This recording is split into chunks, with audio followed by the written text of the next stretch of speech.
Hello everyone, welcome back to the stream. Welcome back after, God, how fucking long was it? It was way too long of me not being here at my setup. I could tell because so many people were sending me when to meets on when to do various things for the tabletop space, and I couldn't do any of them because when to meet, not great on phones, let me tell you that. We're back from PAX West. Hello everyone, not just as it's been forever. I know I had to skip a couple streams because I was up in a state that has sales tax, which is not fun. Also, dude, toll roads? Not a thing where I'm from. So that was kind of a trip. I didn't realize that I had to like change my settings in Google Maps to make it so I didn't go through them, but it's fine. I don't mind paying tolls. But it's nice that I don't have to do it that much. Oh boy, is it. Also, we don't have carpool lanes in Oregon, at least not that I'm aware of. And so like we, I was like just kind of jealous of that the whole time. Yeah. I don't know. That was the pinnacle of my Seattle experience, as you can tell, is traffic. Oh, SSGSS Hulk redeemed a posture check. I can get to that in a sec because I have something that we need to address first. In that, obviously, you guys have been on the stream before. You know, I'm really not good with the posture thing. I am the rough equivalent of a shrimp, and my spine is a Fibonacci swirl, usually. Which, dude, Fibonacci swirl sounds like a fantastic ice cream flavor. Oh my god, put that right next to Newton's apple pie and. Oh. Anyway, oh, by the way, you're not allowed to look at my hands during the duration of this stream, primarily because I fucked up a lot of my nails while I was at PAX, and I had to start tearing them off with my teeth, but I haven't gotten around to all of them yet, so just look at this gorgeous face instead. And also this box that we got. This is all a very long lead up, because the very first thing that we're gonna unbox during this episode is a Secret Lab lumbar pillow.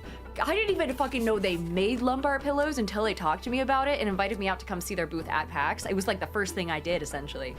And not only do they have like actual chairs, right? Like you guys have been seeing this chair around for forever. Both me and Odie use it for the podcast. I've been using it for ages, primarily because it matches like my headset and my whole setup. The whole black and gold vibe is gorgeous. And they were like, yeah, we have lumbar pillows and stuff. You want one? They had a lumbar pillow. They had the coolest desk I've ever seen. That's like one of those raising, lowering ones, but it has a slot that you can stick your PC into, so it raises and lowers with your PC, so you don't have to fuck around with cords and you know, those getting messed up or anything. And yeah, I don't know, it was fun, it was cool, and so they offered to send me a lumbar pillow that matches the current setup as well, and as a result, we're gonna check out exactly how it works. I've never used a lumbar pillow in my life. That legitimately, I don't, I barely know what lumbar means outside of the fact that you can go to Home Depot and get it, you know, a nice 2x4 every now and then. I don't know anything else about posture, clearly, or how to do it properly, but hopefully this will help. Regardless, it just is so soft. When I was at the booth, I got to feel up some of the, not feel up, but like feel, you know what I mean? With permission, okay, from the people who were working the booth and also the pillows themselves, I asked, then, you know, I got to like touch the pillows and they are so soft. They're like that. Not even fleece material. It's like softer than fleece, it feels like. What is it actually made of? Does it say? It says it's got cooling gel. It's designed for the Secret Lab Evo series for seamless integration. An ergonomic arch for better comfort. I love an arch. What are the actual materials? Let's see. It doesn't say anything. Oh yeah, it says it's memory foam as well. Custom cut foam depth interfaces seamlessly with our 4-way lumbar system. You do lumbar 4 ways? Dude, I didn't even know about the 1-way. Oh wait, also FTD Gamer says that same material comes in armrests too. I did not know, like custom armrests? Oh, also Roger Table says lumbar was that guy in the office space asking for TPS reports, right? Also for those who are watching over on TikTok right now, hello, hi, I'm so sorry in advance if I missed your chat. I have a little bit more space on my monitors because once again, your girl couldn't get the YouTube stream working, so thanks, Stream Elements. So it's just you guys, so it seems a little empty in here. A little quiet, you know, but say hi to each other and all that. Keep each other company. In the meantime, I want to keep myself company with this thing. I did bring my box cutter that I'm going to keep very carefully positioned so that way the TikTok multi-stream, there we go, doesn't mess up. I really do, this stream will get posted onto YouTube as well, so that way people can always watch it. It's got an automatic upload, I believe, I think. If not, I'll make it an upload. But that way we're all set. Oh, ooh, hello. I love a thick piece of, I love a good solid piece of paper to come with. An aftercare guide. When used as intended, the Secret Lab lumbar pillow should not need regular washing. Oh, solid! If you need to clean your pillow, it gives you instructions for that, but that's kind of nice when they say that you really shouldn't need to wash it. The same way that I imagine you wouldn't need to wash like a sort of like a couch cushion. You know, it's nice that I don't have to do anything special for it. I think that's great. I'm the type of person who will full on throw a cast iron, you know, skillet into a dishwasher and horrify any person around me within like a 30-mile radius. So like, I'm glad that it's not crazy. Crayhack says, do you own any clothes that aren't white or green? Actually, not really. I own some black things, I suppose. Had a vein, redeemed a posture check. I've got a straight back now. I can see myself in my camera slowly curling back down. But here it is. I've got to be incredibly careful not to puncture this thing. Let's see, inspected and sealed for freshness. Oh, okay. So it won't smell like mothballs coming out. That's great. Here we are. Here's the full size of the pillow. Let me actually get it out for you guys. Without, again, very carefully making sure not to cut it or show the box cutter very much on screen. Forsaken says she looks so good in green though. That's what I'm saying. You know, the entire stream is green. My eyes are green. They bring each other out. Aha! Oh, it's really soft. Oh, that's nice. Oh man, oh my gosh, wait, you can see, it is a little fleece material. Look, you can see the, hold on, let me do this. Let me do a little smiley face, perhaps. Can you see? It looks really horrifying in that light, but you know what I was going for. Crayak says green is such a nice color in general. And it goes really well with the black and gold that I have like spotting the rest of the apartment, and like I have gold accents everywhere. Black is like the main color. So if you look at this desk back here, right, the chair there is obviously black, but so is the metal on the base of it, keeping it up. It's just like that mixed in with the wood, gives it like this industrial eco vibe that I really like. Brewster says that looks really warm. It's got cooling stuff on it, so it's like it's soft, but it shouldn't get like insanely warm. It shouldn't make your lower back sweaty or anything. How do we install this? Hold on. I'm throwing things everywhere. Aha. Okay. It's pillow time. My back is gonna be instantly upgraded. Every chiropractor within a 7-mile radius of me is about to get a cold shiver up their spine. Voila. You guys see that? You cannot see that, can you? There you go. There's the pillow. Oh, it looks perfect. It matches like the headrest pillow that they have so well. Okay. I immediately went to go sit down wrong. I did the bisexual sit. That's my bad. Here we go. Legs down, fully 90 degrees. You know, what do they call it? Ergonomics? It's like Reaganomics, but significantly better. Here we are. Oh. That is actually kind of comfy. Dude, this is so much better for like movie nights. Oh my God, the amount of time, especially because you have the head pillow, which kind of keeps your neck like obviously supported, but a little bit more forward than the back of your seat actually is. Having the lumbar pillow in conjunction with that kind of brings everything into alignment. This is nice, this is solid. Also, FTD Gamer says you definitely need the upgraded armrests. What upgraded armrests are you talking about? I didn't know these existed. Wait, hold on, I gotta do something to make sure that my computer is working. Secret lab. Make sure that Firefox knows that I'm not a robot. There we are. Here we are. We're gonna go to Secret Lab's actual site. Again, I discovered so much when I was actually at their booth. If you saw my story, it's mostly because I didn't know anything that they had outside of just like the chair, but they have skins for it too. They have obviously a bunch of collabs with different, you know, esports and various IPs. Where is it? This is their standard stuff. They have a sale? Oh, they have a sale. Cool. This isn't, they're not paying me anything really to say that they are having a sale. Where is the desks? Okay. Desk, oh wait, no, sorry, chairs. I'm at my desk. What is this? Here we go. Cloud swap armrest tops? Is that not what I have? Oh, that is not what I have. Hold on. I thought I had, oh my God, I didn't, I can't take it off. I thought I could take it off and show you guys what I have, but it's like, mine are not nearly that soft. Mine are like leather. Oh. Oh my gosh, hi, there are people on YouTube. Hello, hello. Meek says not me alone on YouTube. Oh, I thought it didn't work. Solid, amazing. Hello, good to see you. Guys, Everyone say hi to the YouTube crew. I didn't think they'd be here. Notzer says Redeem wants me to breathe. Also, FTD says double check that it fits your chair, but it should. Also, Crayak says go buy things, spend money, exchange currency. I mean, yeah, it's solid. Also, Renee says posture is so important. It is. Droidin also wanted me to hydrate, so I can do that. But there we go. Instant stream upgrade. Thank you so much to Secret Lab for offering to send this to me and also making sure that it matches. They were like, hey, what do you have currently? And I was like this, and they were like, we're gonna make sure that it looks good with the color scheme and everything. They were so sweet. Shout out to that team, honestly. Well, I was there too. One of the workers there, one of the people who was running the booth, his name is Prince, is actually a fan and was like, yeah, I'm starting to DM soon for like an actual play, and like I've DM'd before, but I've been watching all your videos. So Prince, if you're watching this, hello. Nice to see you again. Chat, say hi to Prince. Chat, say hello. But yeah, that's about it. FTD Gamer says if it fits your chair, I'll Venmo right now. I'm that serious about it. Is it that big of a difference though? Granted, I also don't know how often I use my arm. Well, I guess I do, just without thinking about it. I didn't know memory foam was an option. Oh my god. Everyone's saying hello, Prince. Hi, Prince. Ah, you guys are so sweet.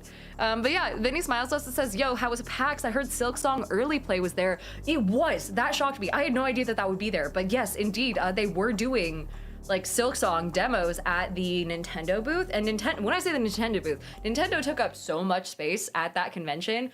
Oh my god, there was a lot. They took up an entire section for the Switch 2, and they took up an entire section for obviously just the general new, Switch releases and things like that. I didn't take a look at any of the footage of Silk Song, but I saw so many people were lined up to see it. It was that and Capcom that really dominated this year. Of course, Larian was as big as always. You could see their booth from the entire ways away. They had that Nautiloid hanging above their castle and everything. But yeah, R&R Adventure says still gorgeous as ever. Oh my god, thank you so much. It's because I'm eepy after getting in really late from the convention last night, and so I decided I don't think I want to do I don't want to do the whole makeup thing. Oh my god, we started a hype train. Thank you guys so much. Oh my gosh. Also, Renee says I just started Strahd as a cleric. That's a good call. I love clerics in Strahd, and I can't wait for you to find out why they're so fun. I'm a DM, by the way, a horror DM that specializes in Strahd, so you shouldn't be happy about the fact that I love working with cleric players as a DM, but man, it's fun. Uncreative says Nintendo had 2 different sections. It was kind of crazy. It was a ton. Also, Flying Minister, thank you for the bits. I also need to say thank you to everyone who subscribed. Oh my gosh. It looks like we had Bugika. Hello. Oh my gosh. And then, oh, there's no way to filter it to make sure that I can see everything. There we go. Flame Goat. Oh my god. Hi. Matt, I didn't know you were here. Hello. Sorry, I totally missed your name. We're doing the PAX recap. I don't know if you're still here. But we had Hadnervon and SSGSS Hook's posture check. There you go. Also, Sparrow is here saying 6 months at tier 1. Thank you so much, Sparrow. We also had Coogan, who subscribed with Prime. Balu, who subscribed with Prime as well. And I think that's everyone for today. Matt is here. Hello. Guys, I want to say hi to Flame Goat. Amazing human being, wonderful person, and just like so nice, honestly. Because it's nice having another person who's very clearly, I mean, at least you give the vibes of more of an introvert and very content to just kind of like chill at a party. And I love that someone else is so down to do that, because I honestly I don't know. I'm the type of person who would rather just kind of like take a drink into a corner and just kind of chill and sip it and wait for people to come talk to me. But other than that, I have very little onus to chat with other people. And like, I always feel bad doing it, but having other people who have that same energy at a party, which shouldn't surprise me as like a nerd, in a nerd space, makes you feel a lot better. And so it like makes it more, how do I put this, like comfortable, I guess, to be not to be with those content creators, it makes me comfy to just kind of chill. Matt says, yes, well, you've not seen me real drunk yet. I only do that when I got to have you know to protect me or people from me. Very fair. So what I'm hearing is TwitchCon. Nonster says, I love me a good glasses, no freckles stream. I know, the freckles have disappeared. We actually have proof that they weren't actually real. Crazy, be sure to screenshot it. Chat clip this before the freckle deniers come back. Crooked Rook says, Diana in the corner like a ranger at a smoky bar. Yeah, I'm the quest giver, except the quest is help me find where the bathroom in this party is, because I'm too afraid to wander around and try and find it myself. Help. Andromeda says the freckles are shy. Yeah, except for that one. Where is it? the one like camera freckle that we called it, which is just a dead pixel on my camera. Natsu says, lol, need an AI filter, a lot less effort than actual makeup skills. I would rather die, I think, than slap a filter on my face for the entirety of stream. I know people do that. Not really my vibe. Also, Robert Table says, lumbar pillow, give please. I'm a Secret Lab fanboy here. They had some nice options. There were some that, I mean, if you're like a person who enjoys certain fandoms and things like that, they had a lot more options for you, and it's not just like different colors like they had. Where is it? I mean, these ones were super cute and same sort of like soft touch. They didn't have a lot of the like World of Warcraft ones, but they did have a Minecraft. They had this one, the cat one. Yeah, here we go, the Minecraft like wolf one, which was really adorable. But yeah, I don't know, I thought it was cool. I also realized that they come in like proper monster shapes and stuff too. If I had played Dota, that might be more interesting to me, but I was like, listen, I like a sleek look. I want it to be barely noticeable. That's pretty much it. And they're like, we got you. Matt says, TwitchCon is usually when I take a night for myself to let loose, but yeah, the rest of the time I just want my friends to have a good time, so I try and facilitate as much as possible. Yeah, I saw your Instagram thing where you were like, yeah, it's time to disengage dad mode. Which still, hopefully, I hope I can be there for that one night so we can chill and you can feel chill.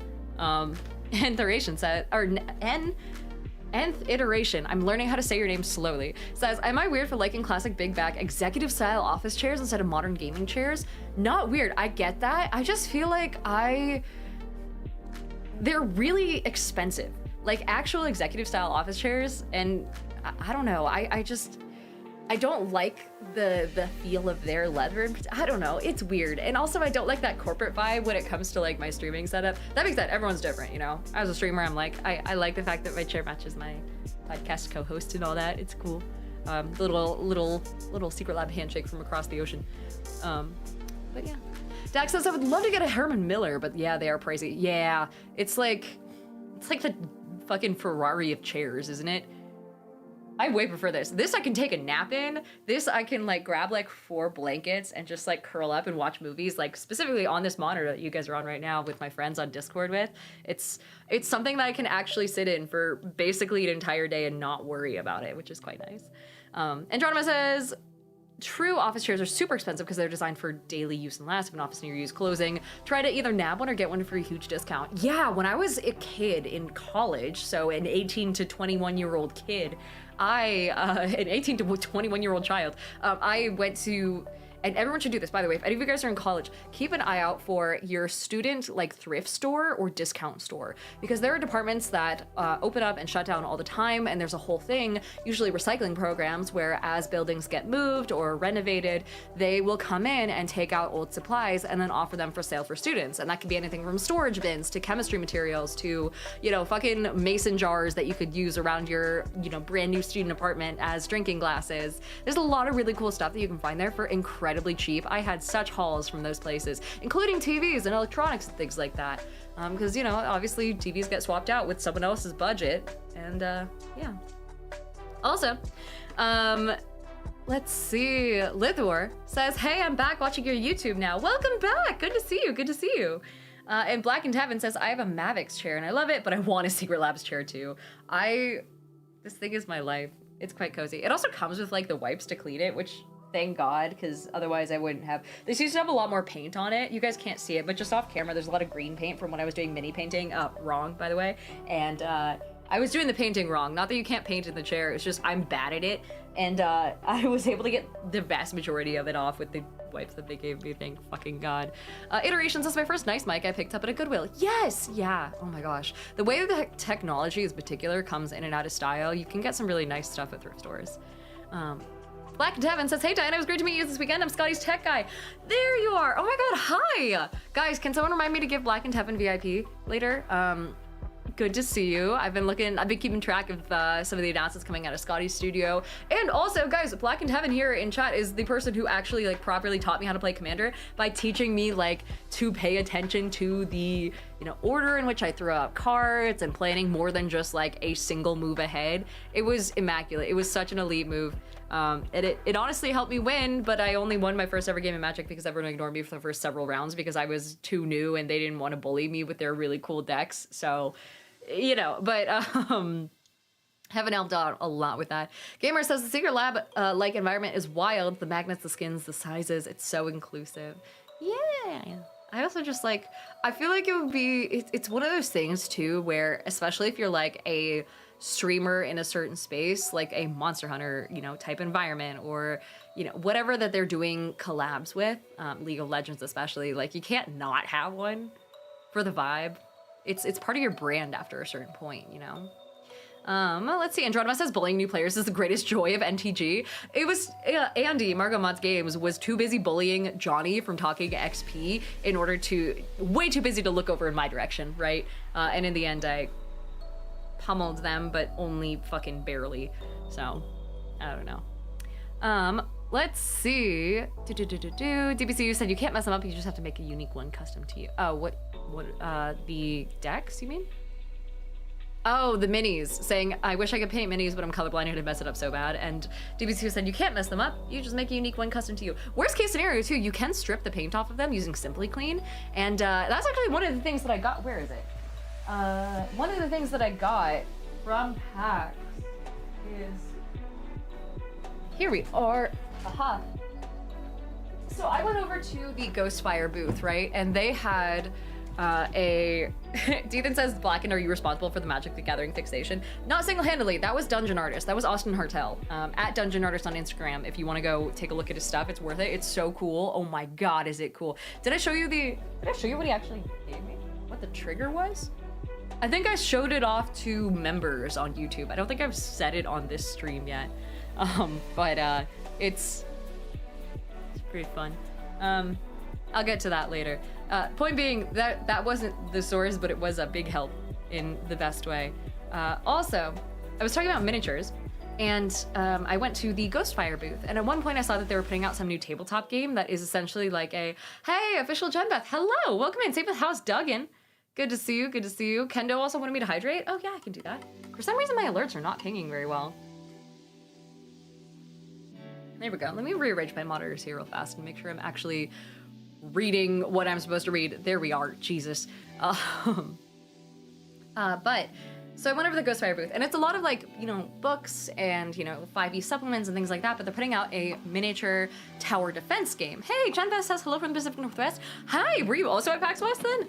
And also Black and Heaven says that, hey, a win is a win. And it was great to teach you, especially since through your content you've taught me so much about TNT. That's the thing, Blackened is also a fan. I don't know if I can say your like actual name, so I'm just sticking to Black and Heaven for the sake of safety. But yeah, I was honestly so stoked to hear that too, to be like, oh my God, you're a fan, that's amazing. You were the first basically fan that I ran into at the con, so that was awesome. And Federation says that's a ginormous straw. Yeah, so I used to work for a bubble tea shop, so I make a lot of boba at home, and I use a boba straw for water because it inherently makes it so I drink more water. Here's a life hack for you, by the way. If you want to drink more water,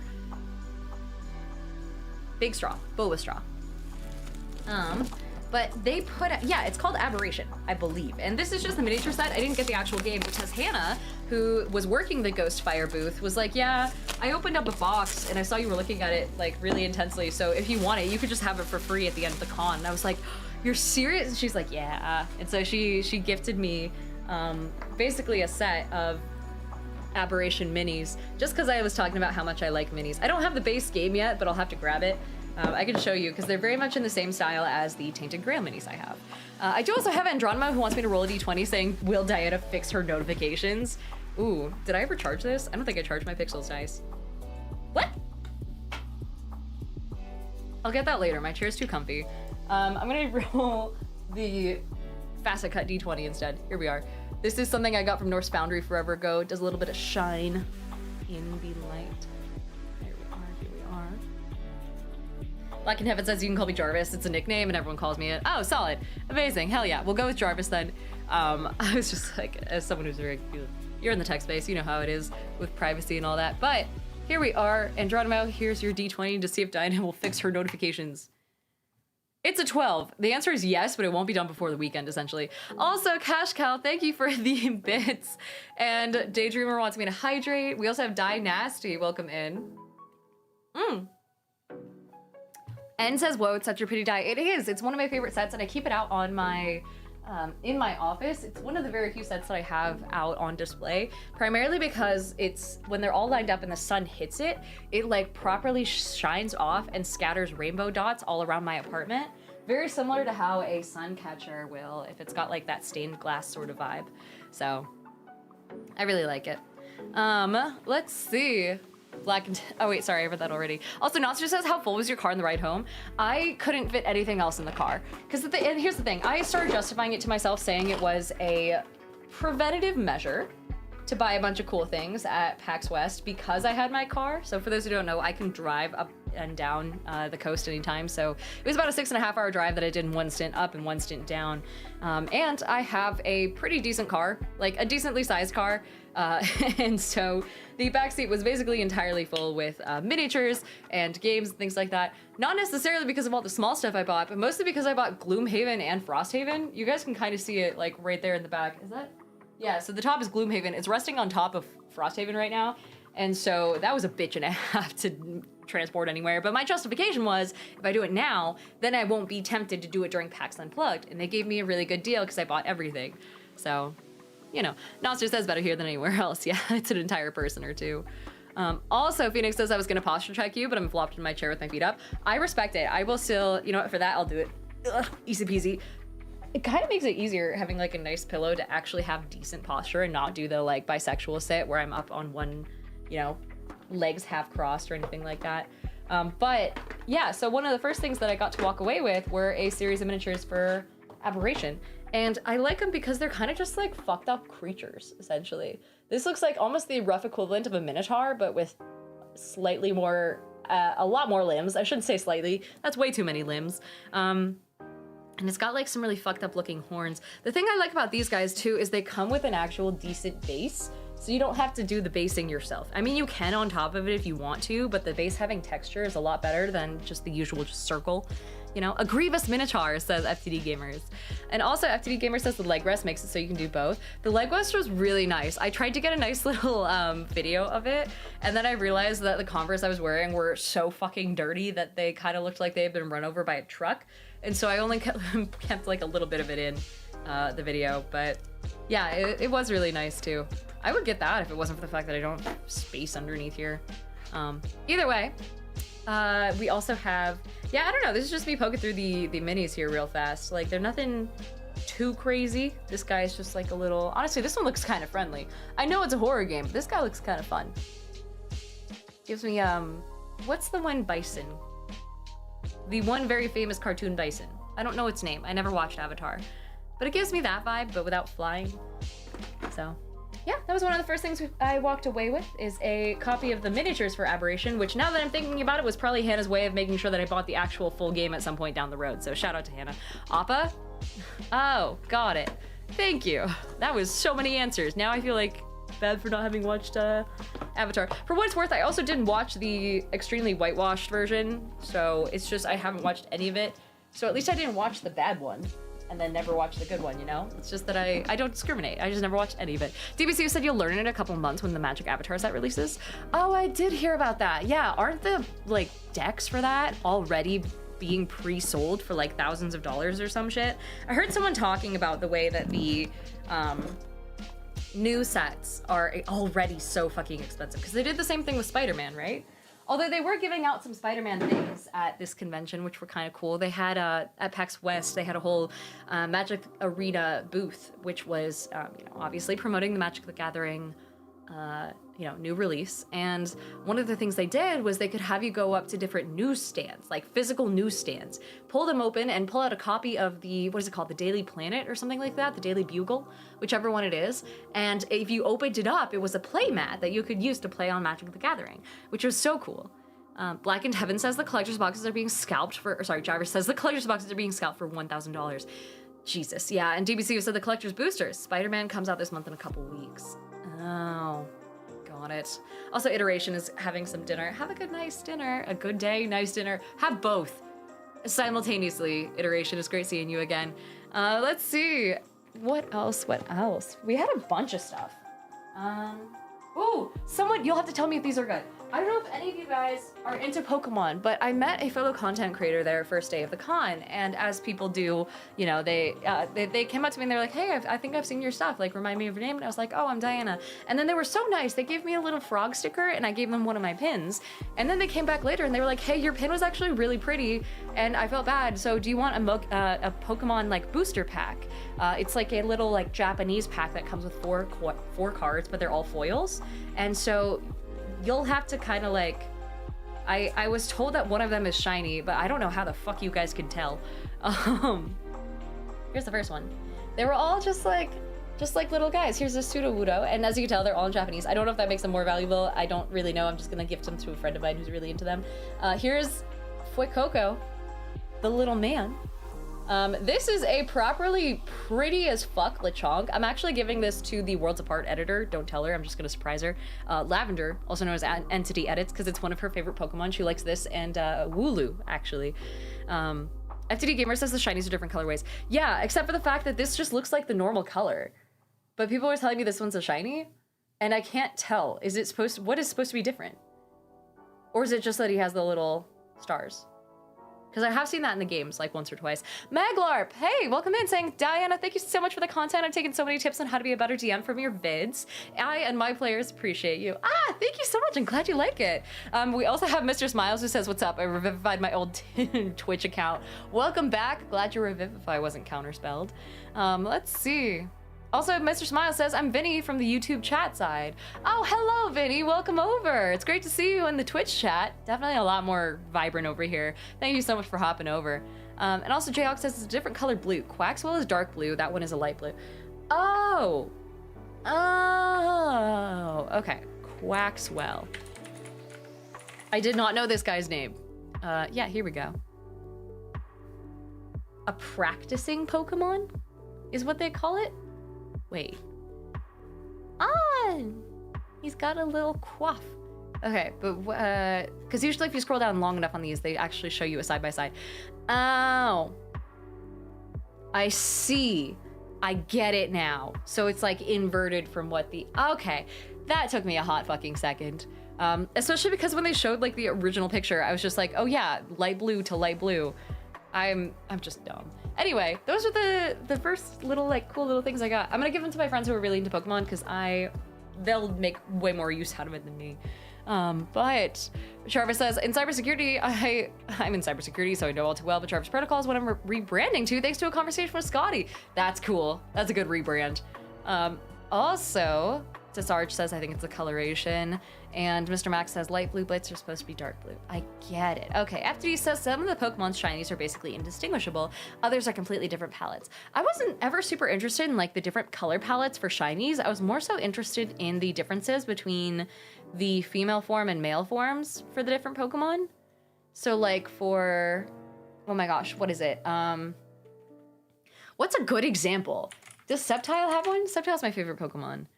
Like, how do you know if it's male or female? Usually they have pictures that are like, oh, you know, here's the difference. And that's what I loved looking at when it came to the, I guess like the books that they used to have that came with the games. That would be like the massive, what do you call it? The massive like guides essentially to the games. Female Pikachu has a heart and tail, Blendini says. Yeah, exactly. Like that heart tail is so cute. Okay, yeah. So there's the shinies and not shiny. God, I love this man. Sceptile is so cool. Ugh. He's just a chill guy. I like him. I think he's cool. He doesn't get any love. The fucking plushies for this guy basically don't exist. But yeah, so Pikachu is a very good example. Because it's actually like properly different. Does it? Yeah, here we go. Here's the little heart. Female and male. And then, you know, the different hat options. Look at how pretty. I thought there was also another difference, but I guess not. Viper says, looks like I haven't been kicked out yet. Welcome back for your subscription of 16 months, Viper. Good to see you. Also, Philip over on TikTok says, good evening. Hey. Jarvis says, if you're going to Unplugged, I'll see you there. I may be going to TwitchCon, but right now I'm just trying to decide if I want to shell out the 1,000 for the dang hotel. TwitchCon is rough on hotels. That whole area, I'm staying with a friend, thank God.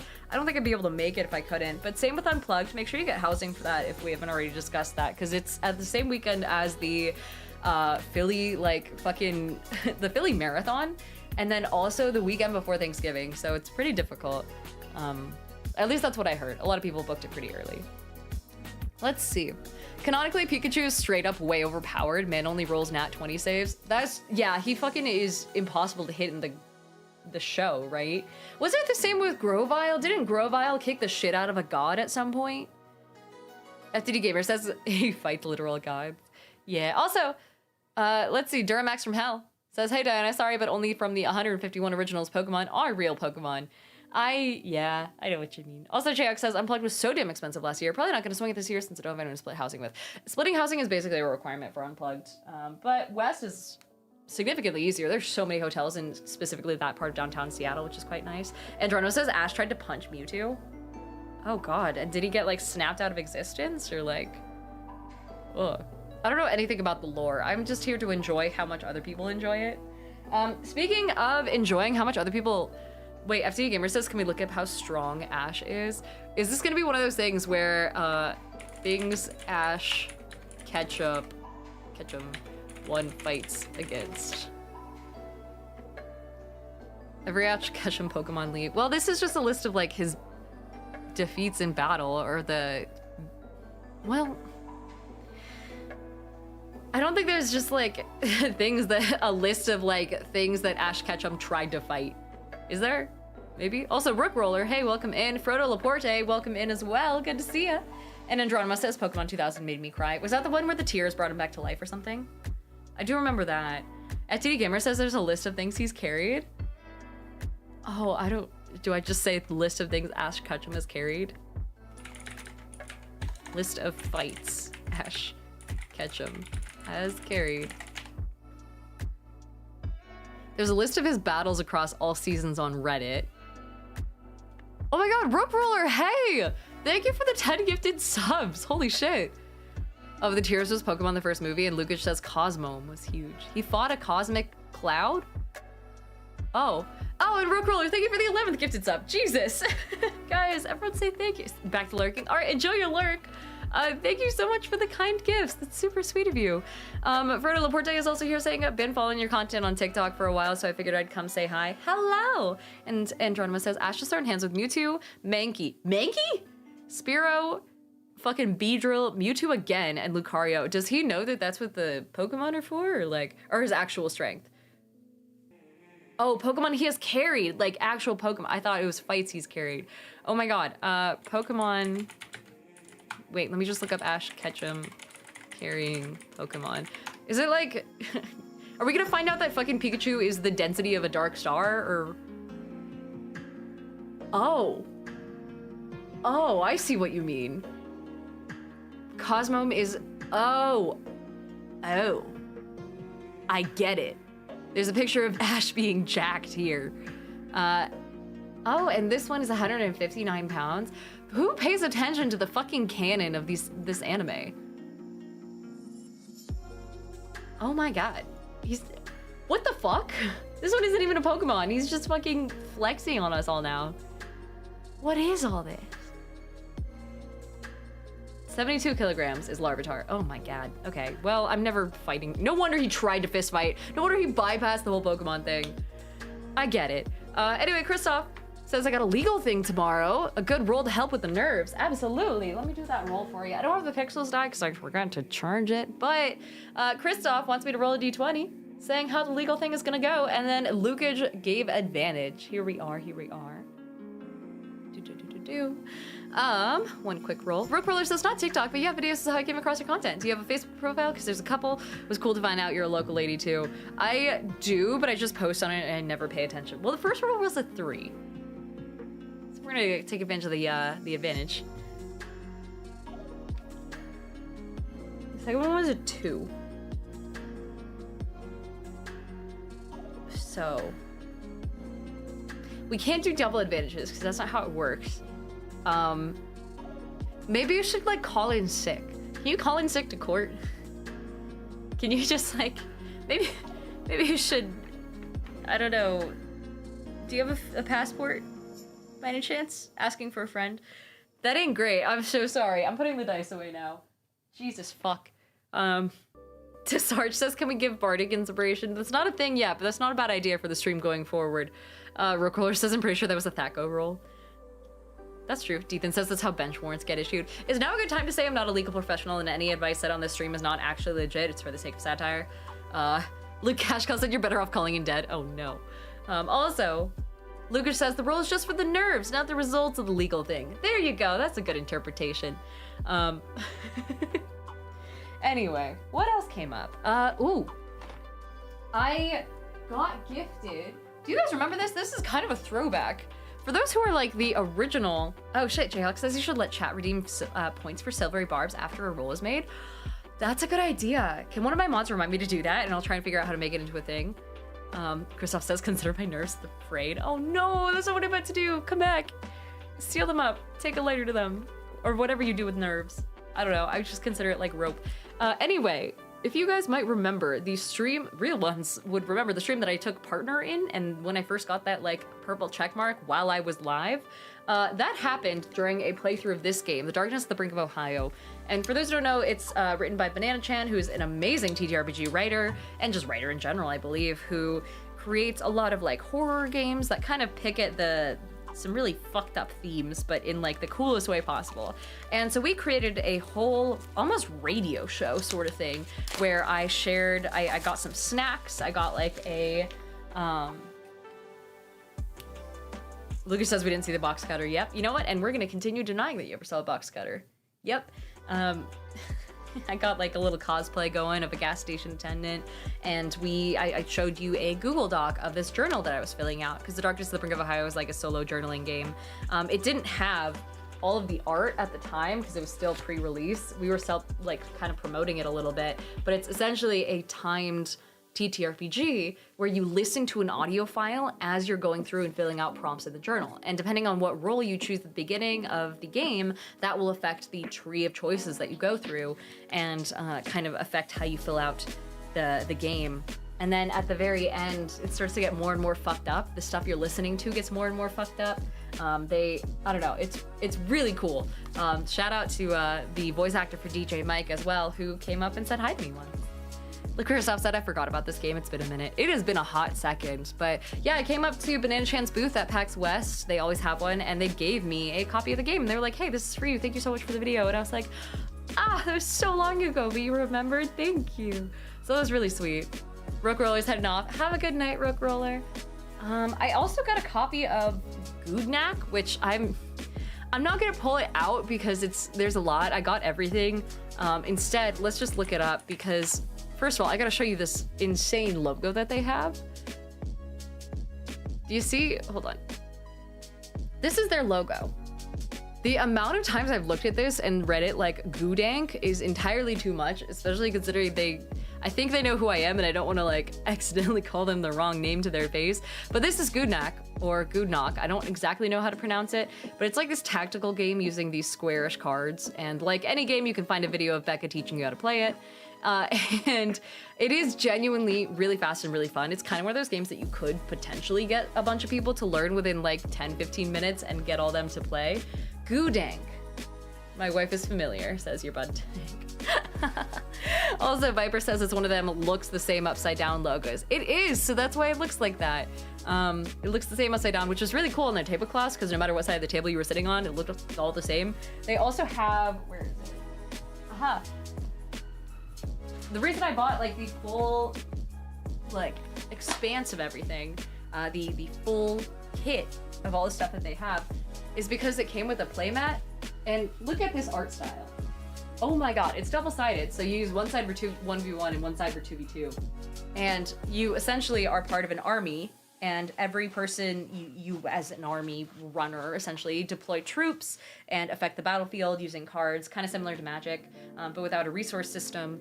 And you have to capture your friend's strongholds. So, I don't know. I think it was really fun. I also just absolutely loved the art that came with the game. Let me see if I can grab some of it. I ended up getting all the expansions, and we're gonna ignore the fat fell card sleeves as well. But if I were to take out, for example, one of the armies, they all have their own lore, one of their own factions, and you know, this is the one that I played with during the demo, which is sort of like, how do I put this? It's not eldritch horror. It's a conglomerate of elves and orcs and goblins all working together. And so you put your, like, you know, essentially your armies out there and get them to fight other armies. And it's kind of hard to explain, and I'm doing a terrible job of it, but it is genuinely a really cool game that has really cool art.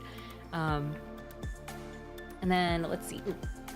Like, here's another example from the expansions, because I got all of the expansions as well. And the more powerful the heroes are, I don't know, the cooler their art gets. And it's genuinely a really simple combat system. It's just like rock, paper, scissors, where depending on the type of warrior you are, you have advantages or disadvantages over other warriors in the game. So it's pretty cool. Zerk says what? Oh, it's called GoodKnack. Yeah, GoodKnack. I'm pretty sure this is how you say it. GoodKnack? I'm not 100% sure. It's like a tactical sort of game. I really like it. The website is very pretty too, but the setup that they had at the con was even prettier, which is kind of what drew me in. That and someone who was working there was like, oh my god, I know you. And it was wild. I was walking past and I was talking to my handler, and I looked over my handler and I looked past his shoulder over to the GoodKnack booth. GoodKnack booth? And I was like, oh my god, these are so pretty. I was pointing at these little Griff dog stuffies that they had, and one of the guys who was working the booth recognized me, grabbed one off the shelf, walked over to me and was like, here. And I was like, oh my god, for me? And he was like, yeah. And I was like, thank you. He's like, yeah, I'm a big fan. Like, you should come demo the game at some point. Like, I love all your stuff. So I don't know. This is one of the other things I got. I got a wild amount of stuffed animals this con, by the way. I had someone gift me the Griff dog from GoodKnack. I had someone gift me the Nomnosaur from the Nomnivore booth. I had someone, I got a free like Twitch glitch stuffed like pillow sort of thing, which might start living in the background of my streams. So yeah, I got a lot of stuffed animals. I also got a Nug. Oh my god, I got a Nug stuffed animal. Hold on, let me show you this. Is it here? I think I have it. Oh my god, this is the wildest thing. No, it's not in here. Shit. I think it's tangled up in my bed somewhere. Do you guys know the the Nugs from Dragon Age?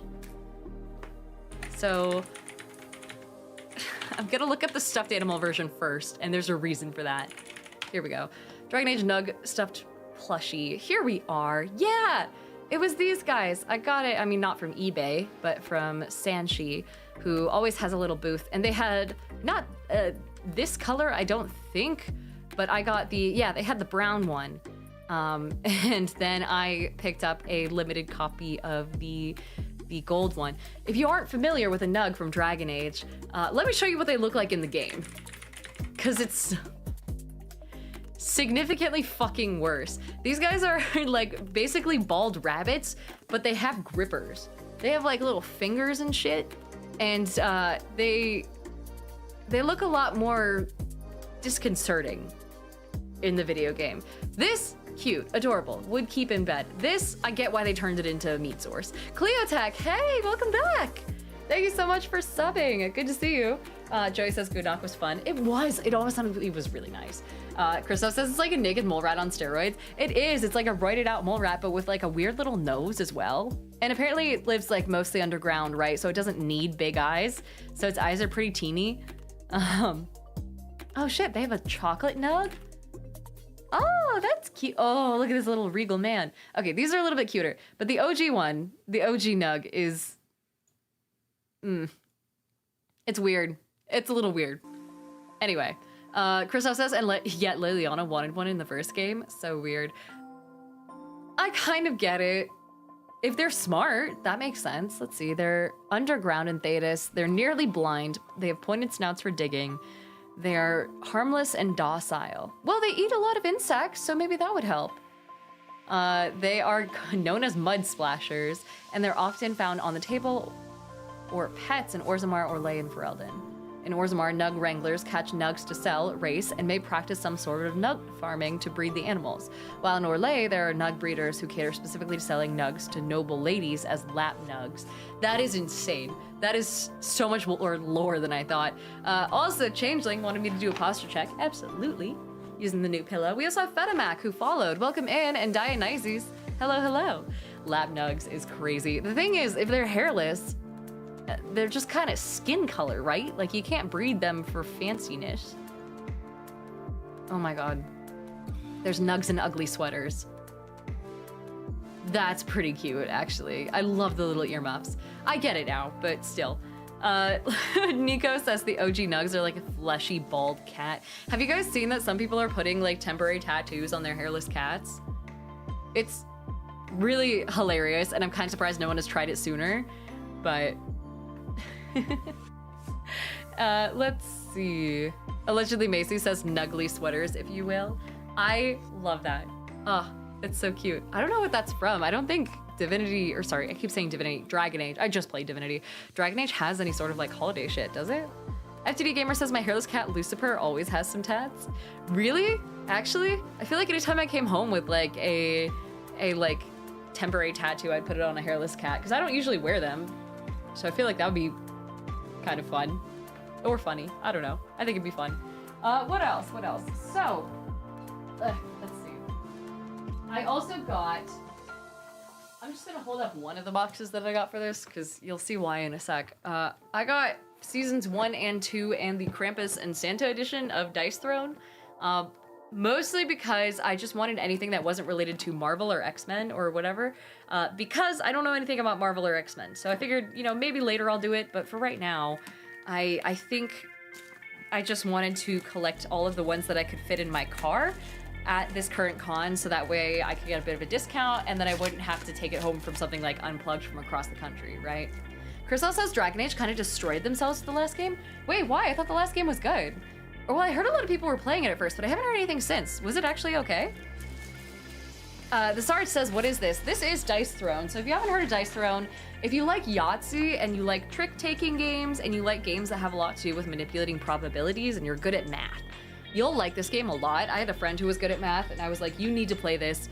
Dragged them over to the table, did a demo, and afterwards they were like, yeah, I'm getting that now. It was incredibly quick to learn, and essentially the way it works is you are playing as a character, and you know, you get to choose from a bunch of different ones in the main chests. Here, this expansion just has 2, which is Krampus and Santa, and you get these little boxes that showcase everything you need to play the character, right? This one is Krampus, so it's, you know, all green. And this first thing on top is like how you actually play the character.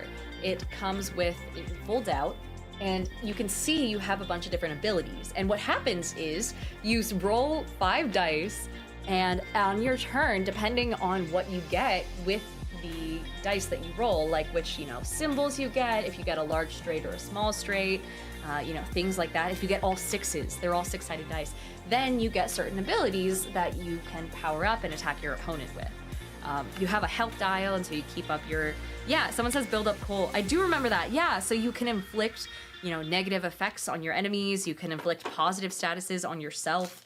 It's an incredibly cool game, and you get to re-roll certain dice, very much similar to Yahtzee. So you can like pick certain ones to re-roll and take your chances at getting what you're aiming for.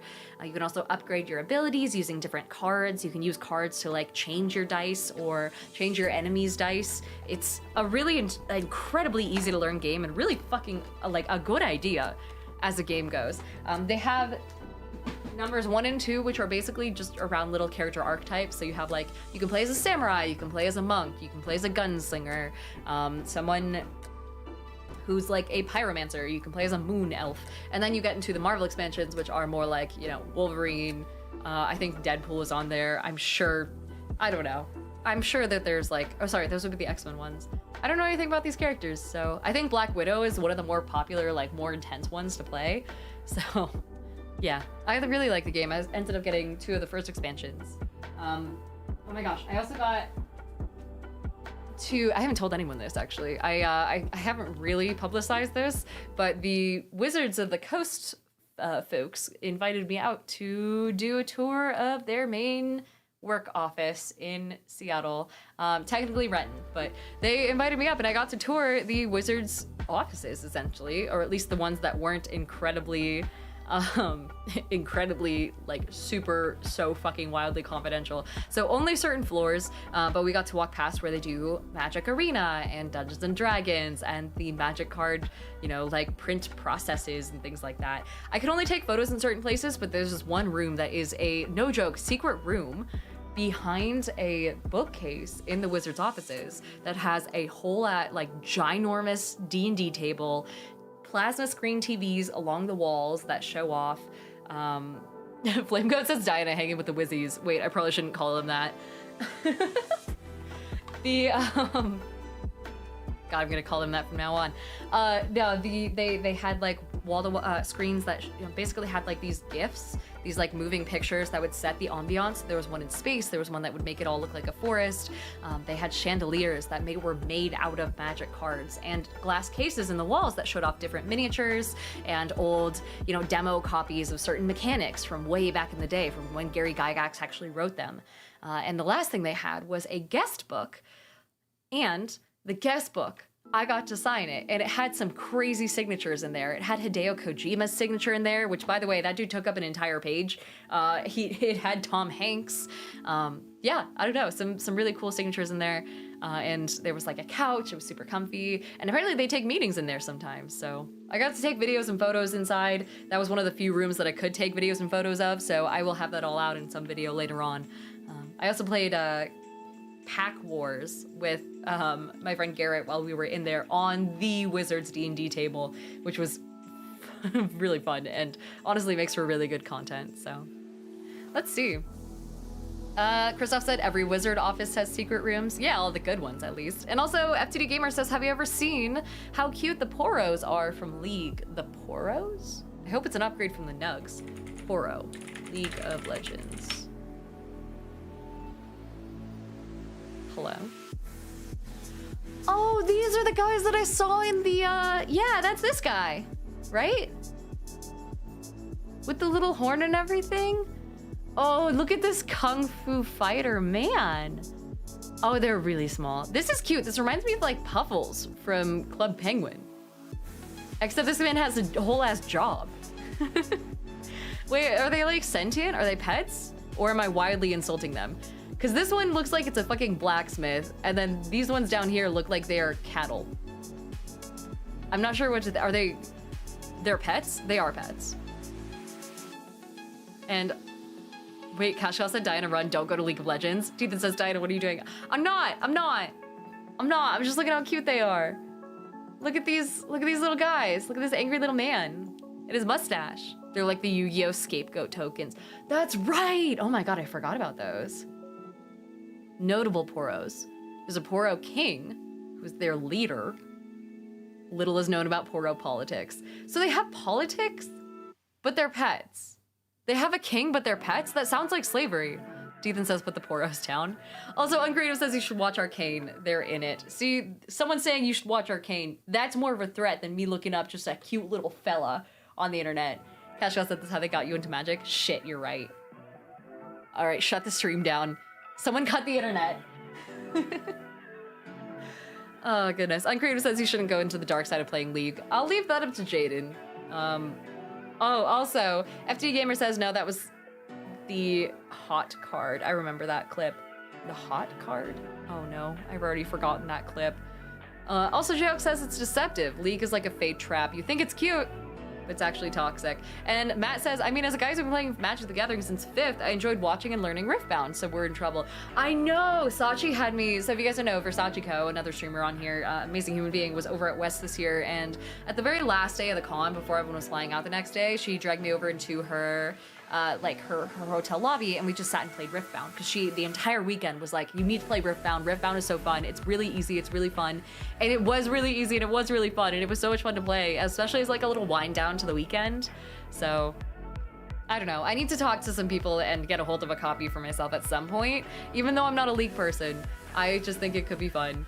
Matt says I am old. And we love that about you, Matt. It's nice to have someone set an upper bar. Uncreative says the cards are so nice. The Riftbound promo cards especially.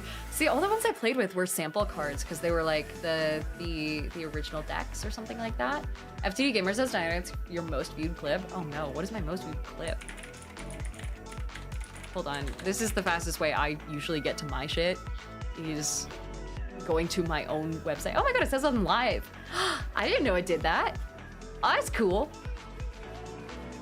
Oh God, is this gonna cause the worst echo known to man? Okay, great, solid, thank God.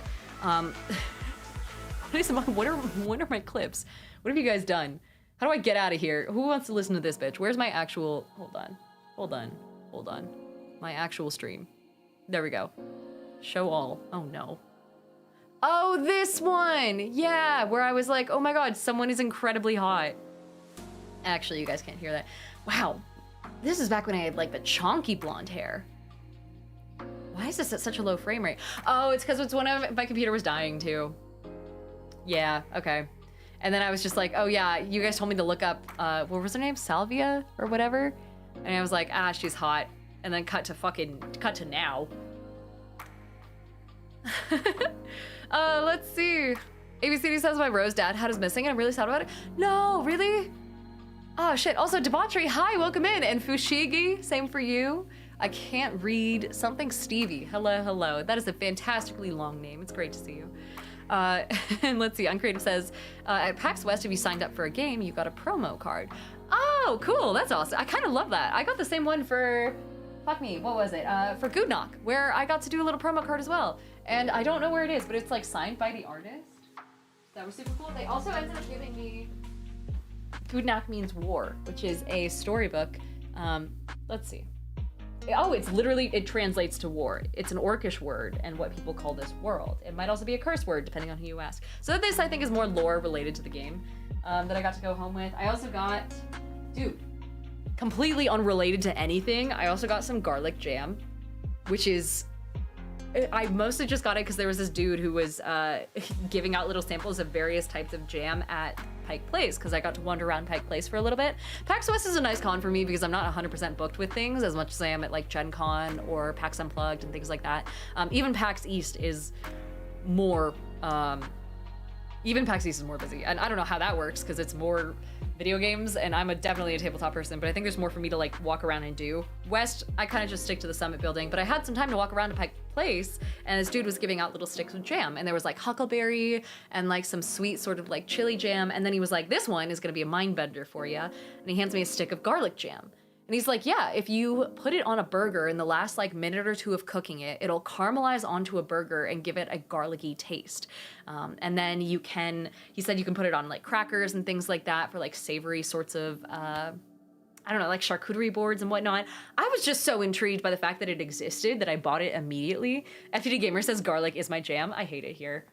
God fucking damn it. But it was really good. The guy was also really nice. He wasn't pushy or anything. He was just like, hey, try this. And he was just like, was proud of it, so. But yeah, it says enjoy with cream cheese and crackers or as a glaze on barbecue for seafood.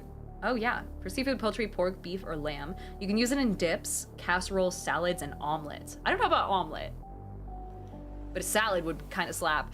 Let's see. DBCU said Concho's still partner pushing and just started stream, so drop us off there after the stream starts, please. Yes, I will raid into Concho. I got you. For those who want to as well, you can have multiple tabs open in Twitch and it still counts as views for everyone you're watching. So if you guys wanted to go say hi to Concho, I wouldn't blame you. He's still doing his partner push and he's currently in the process, let me see, Concho Dreamer, I believe it is. Still in the process of pushing for partner before the applications close in time to lock him out of the partner party at TwitchCon. So we're helping our friend out. Let's see, Jarvis says, meeting y'all, Flamecoat, Maggie, and Sachi was the highlight of my PAX. Y'all are awesome, and I love chatting with y'all. Oh, yeah, talking to Matt? Yeah.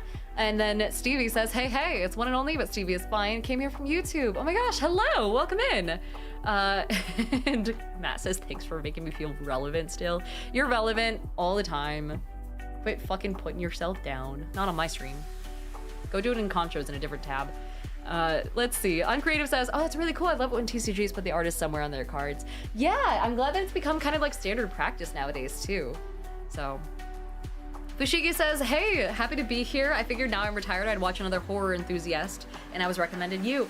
Yeah, oh man, I didn't get much horror shit done this week. Where was it? I just got back from PAX. Oh, kind of.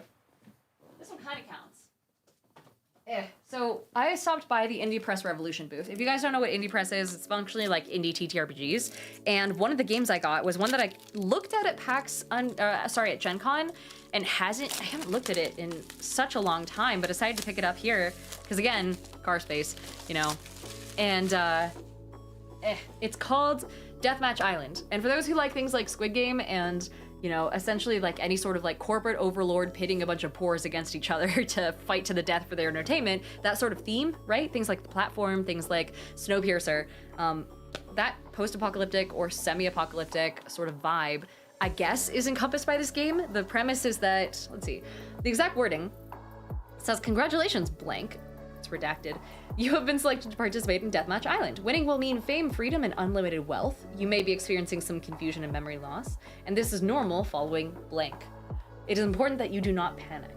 So it's a fast-paced role-playing game about a deadly game show set on a chain of mysterious islands. Armed only with their hazy memories and matching uniforms, the players compete in challenges to satisfy the demands of production. It's fast, flexible gameplay. Character attributes are easy to digest. Conflict resolution mechanics are a thing. And you could also, potentially, if you want to, completely rebel against production. I don't think you have to, but I think it's an option. So, I don't know, it's really cool. You kind of like compete in different contests. It's very much like Survivor meets, you know, death game type things. But Stevie says, "Saw you open some magic in another video. Was it the first of many, or have you been keeping the magic greebles at bay?" I have not. In fact, I gotta show you guys some cool stuff. So when I went to tour Wizards, Sarah, who I have known for this weekend, not that long, and also, hi Aria, how's it going? Had gifted me, since she works at Wizards, specifically in like the arena side of things, she gave me a commander deck, the Lenore deck. It's like Autumn Sovereign, I believe is her name. So I got that. Oh, also Liam Dross says, "Sorry, I missed the name of the book. Does anyone remember?" It's called Deathmatch Island. It's a tabletop game.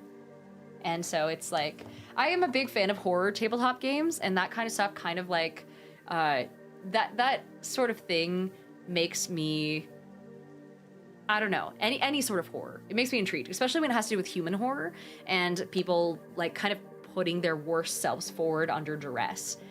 Or for their own personal gain. That sort of stuff is my bread and butter as a GM. And so, you know, I like that sort of stuff. Strange Miniature says it sounds like current events. That too. But yeah, so I got a Lenore deck, and there's some pretty things in here. It's a lot of like summoning creatures and giving them tokens. So I got that. I haven't sleeved it yet because I don't really have that many sleeves that don't have Red Bull's logo all over them, which are apparently really nice sleeves. I just don't like other logos on things. I've had my Lathril deck for quite a while, and then also when I went into the Wizards tour, they gave me 6 packs of boosters for their End of Eternity or Age of Eternity, or I think it's End of Eternity set. I also repurposed a GoodKnack box and put a bunch of cards in here because I also bought a box of boosters for something. What was it? It was for Duskmourn because I really like Duskmourn as like an aesthetic and as a horror thing. So again, if you're looking at horror, that's one of the horror expansions they have. Edge of Eternities, that's it. Thank you. Then I went to a party, and then they were giving out magic cards at that party too. So people were just throwing them at me all weekend, essentially. And what I'm saying is, it's not my fault. I got caught up, I got lost in the sauce a little bit. I got lost in the garlic jam slightly, but it's not my fault. In fact, the one and only Stevie says you got a commander deck, you're practically 90% all the way in. Exactly. Also, Bucket Gus says no whiteboard today. No whiteboard today, only because I have so much, I'm gonna be moving around a lot this con. My brain is so dead. This stream, because I've got a lot to show. Matt says Pack Wars was fun. Yeah, are you guys familiar with Pack Wars? Because this was an entirely new concept to me. I was gonna talk about it on a members only, like, sort of a video over on YouTube and kind of go over what the rules are, and then I don't know, potentially, but if you guys know what it is already, let me know.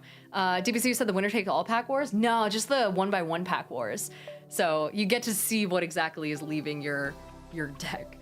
Matt says nah, save it. I think it's more of a, I just don't know how many people know about it. If everyone already knows it's a thing, then I won't save it for members only because then it'd be redundant. But also Jayhawk says future DianaCon confirms. The DianaCon is a hotel bar after hours at any normal con. It's not that hard to find me, I promise. What else? Oh yeah! Oh, I got this really cool thing. So there's this, it's called like Claw and Talon or something like that. Some woodworking business that was towards the backside of PAX West sold these 2 things for Magic.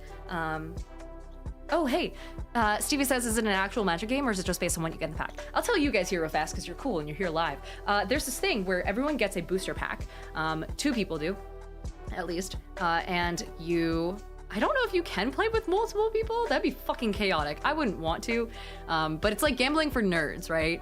Where everyone opens their packs, they rip them open, they take out any tokens or ads or anything that's not an actual card, and then they shuffle the rest. And then when you're holding your 15 cards into your hand, you go up to someone else, you challenge them to a pack duel or whatever, a pack war, and then you each face down. You don't get to look at your cards, by the way. Flip cards over one by one. The mana cost at the top of the card, whoever has the highest, after flipping them each over. So if I had, you know, player A flip over this card, and then player B flip over this card, then the mana costs would be compared, and whoever has the highest mana cost of the two cards gets to keep both cards, which means that you would just compare cards over and over. Yeah, it's like war. It's pack wars. And then then you do it again. And then again and again and again until you go through all 15 cards. And it's not usually an even split. It's just fully like luck of the draw and luck of like the randomness. But yeah. Let's see. Aria says, DianaCon already sounds better than some cons. Play games and get drunk. We also have, let's see, nothing but good times, indeed. And then Cash Cow said, so, playing Ante without the fun of playing a game. It doesn't take very long, I guess? Yeah, it takes like a couple of seconds. Also, someone ended up winning a like $70 card or $75 card through ripping a pack open and then pack war. And like, since you don't know what's in the pack before you start playing, you get to discover what you're losing or potentially winning at the same time as everyone else. Allegedly, Macy says, can I get an extra hour in the ball pit though? Dude, at my con, you can get an extra hour in the foam pit. But that's it. We don't do ball pits around here, okay? We've elevated. Dude, I can't wait to potentially get married someday, specifically so I can have the most cool fucking, I just want to have like a club style environment that is actually safe for me and my friends. I would offer to take my friends clubbing out when we're at a convention or something, but I know for a fact there are people in the community who cannot be trusted in that sort of environment. And I know for a fact there's people in the community who have been burned by that sort of environment, so I can't do it. Also, renting a club is expensive and all that, but I'll save it for some wedding. Strange Miniature says you can have a party with the issue of marriage. Good luck getting my friends to travel across the world for something that's not as important as a marriage, though, you know? Just a random party, I don't think they'd be down for. Shit's expensive, especially the Australians. But anyway, Cash Cow said originally people would pit their decks against each other and pull random cards to wager on the game. That was Ante. Holy shit! Also, Matt says, I'll chaperone. Leg breakings will ensue if things get out of hand. Are you talking about if we were to go clubbing? I also don't think that I can convince my friends to go clubbing. I'm not 100% sure. I know Sachi would be down. And I know like my Twitch friends would be down. I don't think my like tabletop gaming friends would be super down, because it might just be a little too loud and overstimulating for them. I don't want to put words in their mouth though. I'd like to like give them the chance to. So if I ever get married, at the very least I can control the environment more and be like, hey, the dance floor's over here. But also if you guys want to go play Magic in the back room, I got you. We've got like decks and shit like that as little giveaways. Strange Miniature says, get this woman a brand deal. Maybe I'm biased, but avoid marriage. Noted. I think I'm good so far. Let's see. Oh yeah, Jarvis says Ante and Magic was a wild ass time. How many cards would you have to give up?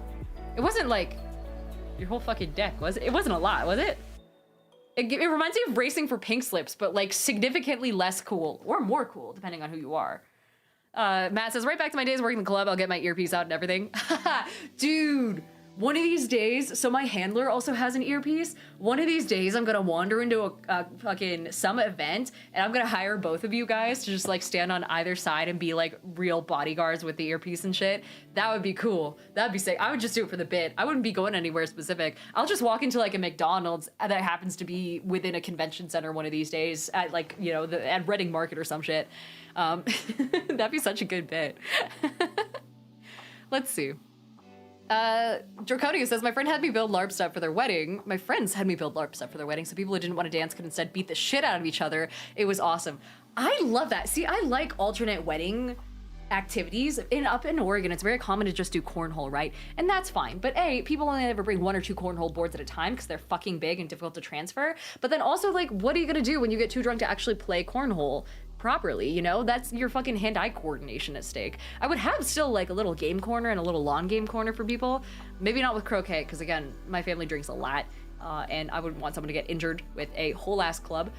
But having like, you know, a quiet corner for people to, yeah, do like, I wouldn't do one shots necessarily because I don't think I'd want them away from the party for that long or locked down in one place for that long. But Jayhawk says too drunk to play cornhole properly. No such thing. Shit, you're right. That's true. I actually become a god at cornhole when I'm wasted. No, but having like, you know, designated magic tables or something, or like bringing out my board game collection and just being like, here you guys, I've gotten all these things over the years. You can play them if you want. I think that'd be cool. Something for the quieter introverted folks who don't want the loud noise around. But yeah. And then that place would also have a bar. Because why not? Liam Draw says our plan is to forego gifts and ask everyone to bring their favorite vinyl record. Then we end up with a massive collection and can play them all throughout the wedding. That's a wild idea. What if some people have some vinyl records that are just like completely off tone though? Do they put metal songs on vinyl records nowadays, or is that like not a thing? Seraphine says you could totally do simple games like checkers as table centerpieces. Dude, some nerdy table centerpieces would go so hard. I'm planning on doing like flowers in a custom set of dice from Equinox Dice at some point when the wedding flowers getting dried out and all that. Stevie says if you bring D&D people, just do a one-shot where the clue is going clubbing with friends. It's a, hey guys, we're gonna go do the scavenger hunt. Oh my god, the first clue brings us to this one whiskey bar. Oh my god, the second clue brings us to like a place where a bunch of college students are pre-gaming. That's crazy. Oh man, the third one is a line? Oh no, and it also says we have to have our IDs out and ready. Oh man. Oh, but well, we better do it. It's just good roleplay. Deethan says, Diana, have you bought any vinyls recently? I don't own a record player or really know what a vinyl is, if I'm being fully honest. I haven't bought anything that's round since, like, the fucking... There's a lot of ways that joke could go. I was gonna say since CD ports stopped being a thing. Uncreative says, just do a murder mystery. I've heard of some really cool murder mystery parties that have happened around cons and stuff like that. My goal is to do something that's, like, something that my con friends wouldn't normally necessarily... I don't know. Keshka said you've owned nothing round since the last pizza you bought. You're not wrong. What else is wrong? I feel like there's gotta be a better joke in here, but I'm not coming up with it. And that's a good sign that it's probably getting towards the end of stream. Yeah, we've got like 9 minutes left. Stevie says, not owning a vinyl player hasn't stopped me from adding to my collection. Okay, so I have seen some really cool like vinyl displays where people will have the like albums up on their wall and things like that. Odin says she's home. Odie, I sent you the things. We were talking about the cards that we're sending to you. Also, Odin says we play games now, yes? I think I have D&D at 1 a.m. tonight, so maybe. I also got a bottle of Quest End whiskey, and I kind of want to give it a taste test, so I don't know if I'll be cognizant for games. I have to go back to work a little bit and answer some emails from PAX and go through my fucking massive stack of business cards and tell everyone, hey, it was nice meeting you, I'd love to work with you someday, which takes like solid hours on its own. But later this week, I would love to. Also, we need to organize the next Worlds Apart, don't we? I don't think we've done that. Welcome back to the Odie and I go through and do a bunch of bookkeeping together stream. You guys get to watch. It's like watching paint dry, but marginally more businessy and across 7 time zones. Let's see. Odin says, I'm still at work myself later this week, bet. Yeah, I'm down. Also, Firebird says, owning 6 vinyl players hasn't stopped me from adding to my collection. Jesus, of vinyl players or of actual vinyls? Because at a certain point, can you imagine collecting just vinyl players as opposed to the vinyls? It's like collecting fucking cars as opposed to like, I don't know, your driver's licenses over the years. Fuck if I know. Odin says, Boo Boo, we're recording this week. You set the recording date. It's in the Discord. Dude, I'm on post-con brain. Okay, give me a fucking break. You're supposed to be on my side here. Also, Fashiki says I had a GM a detective unit in Cult. Dude, Cult is so good. Cult is a great and widely underrated game. Oh my god, I'm so glad that people are playing it. It was so funny sitting back as they try and figure something out. Yeah, and you just kind of have to let them. Natsu says the garage would get pretty full pretty quickly. Also, Firebird says records, but only because I ran out of room for players years ago. And Draconis says, have you actually watched paint dry? It's weirdly meditative. Is that just me? Is this a thing that you could, hold on. YouTube. Up, up. Paint drying. 10 hours paint drying. Yeah. That's the stuff. It's the good shit right here. This is quality content. This has 2.2 million views.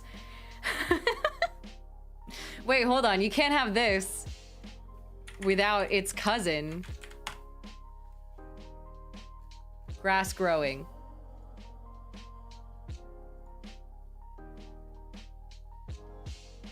Voila. It's so much better than I could have expected. Christoph says I usually skip this part. Let's see. Stevie says, I wish I was smart enough to get on this before anyone else. Paint drying and grass growing? Listen, you could do the same thing with like a chia pet nowadays and call it like a nostalgia stream. And then throw the word ASMR in there and you've got a hit. BMK, welcome in, saying this is the content I subbed for. Oh yeah, shit, sorry, here you go. Didn't mean to take it off there. Falcony also says, grass growing time-lapse is actually super interesting though. Is there 10 hours of grass growing? Here's the beginning. Yep, let's do chia seeds growing. Can you see those growing? Like, they grow pretty fast, right? No, nothing. I mean, they're pretty quick, but not that quick. What the fuck is this?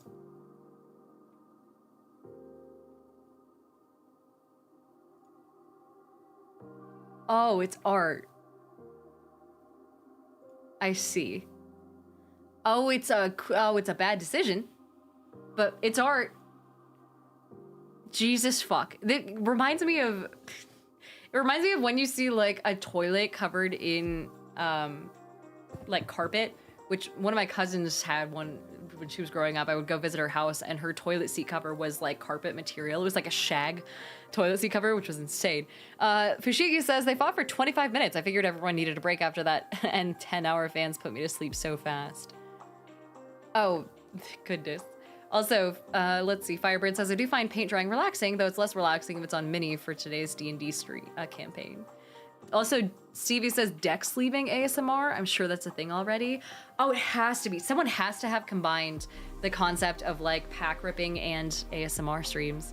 Also, Sweet Tea, hi! Guys, everyone say hi to Bardic Sweet Tea, who wants me to do a posture check and hydrate. I can do that.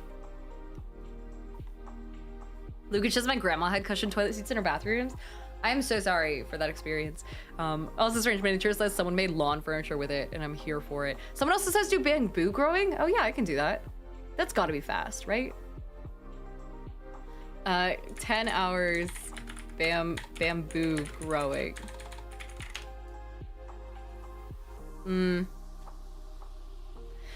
More like white noise for a bamboo forest sound. But if I do like a little skip through. Man, it still takes days and days and days to get to this level. I heard it was like the most invasive grass known to man. Or some such. Will it get thick? No. It just stays like that. It stays domesticated size. Oh wait, hold on, you guys can't see it. Here. So this is the beginning. They don't have like a 10-hour time lapse of it, but they have like, or not a time lapse, but like a 10-hour relaxation video of it. But they have this. And it takes so fucking long. Allegedly, Macy says tearing Alpha Black Lotus in half ASMR. Jesus. Also, Ethan says you can literally hear bamboo growing. Didn't there used to be this torture method that you could do where you could lay someone down and lash them down to like basically to the ground, and then you could plant little bits of like bamboo sprouts right underneath them, and the way the bamboo would grow was it would grow through them, and it would be slow enough that it like obviously fucking hurt, but then, you know, fast enough that it would be effective.